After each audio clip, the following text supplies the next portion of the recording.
Okay, step 3 in the home buying process is getting your home inspection, pest inspection, and your appraisal ordered. Now, oftentimes it might be in the case with our scenario on the purchase of your home where the seller has provided us a home inspection and a pest inspection, which is great. We can certainly use those, but there might be a situation where we want to have our own ordered, and this is the step where we would do that. Now, let's start with the home and the pest inspection. So the home inspection is a general home inspection, and this is where a home inspector is going to come into the home and they're going to look at everything from essentially the foundation to the roof and everything in between. And they're looking at the electrical, the plumbing, basically the general condition of the home, and they're pointing out, they're taking pictures, and they're essentially assessing any issues that they might be finding on the property or basically the condition of it. Same thing with the pest inspection. The pest inspection is going to be an inspection where they go around the house. They're looking for damage to any of the wood. It's, things like dry rot or fungus, and then of course they're also looking for termites, an assessment of those and letting us know if there are any issues. Now, when it comes to the home inspection, again, this is a general home inspection,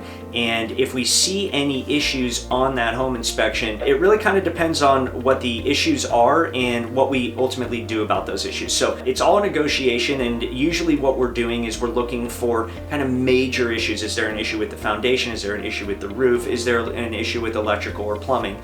And if we see any of those, this might be an opportunity for us to try to make a negotiation or ask for a request for repairs. Now, ultimately, at the end of the day, a request for repairs is totally up to you. There's a few different ways that this can play out. First, if you see any issues that you're not really concerned about, these are usually cosmetic things. Oftentimes, people just go ahead and let those go. But if there are major things like a foundation issue or an issue with the electrical, we will either request repairs to be done on those things, or we will request a credit for the cost of those repairs, or lastly, we would ask them to reduce the purchase price for the cost of those repairs. And again, now this is all a negotiation, and we'll get into this in depth in a later step in the escrow process. We'll dive in a little bit further, but as a general sense, this is basically what occurs when we're reviewing these home inspections. And these home inspections are dozens and dozens and dozens of pages. Now, like I mentioned, this is a general inspection, and so sometimes if they do identify an issue with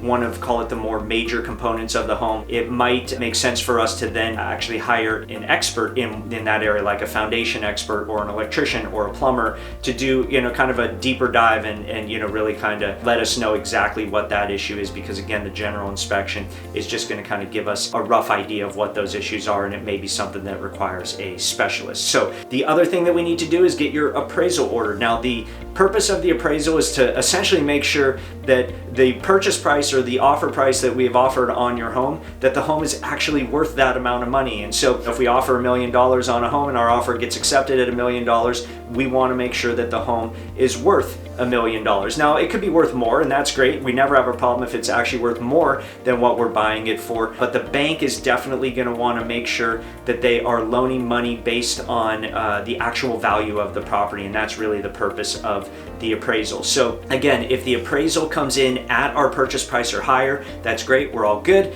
If it happens to come in lower, this could be a situation where it opens up another round of negotiations. And again, here I'll use the example, if you bought the home for $1 million and the appraisal came in at $950, this can play out a few different ways. You can say, hey, no problem, I love the home, I will make up the appraisal gap, in which case you will pay that extra $50,000. We can also go back to the sellers, and again, this is a point of negotiation where we can ask them to reduce the purchase price to the actual value that it appraised at, or what most oftentimes happens is we negotiate somewhere in the middle. But again, this will be something that we will attack if the appraisal happens to come in lower, because like I said, it can open up another round of negotiations. But again, these are all very important things. This is step 3 of the home buying process. We want to get these things ordered as quickly as possible so that we can make sure that we meet the timeline for your potential contingencies. So again, step 3 of the home buying process.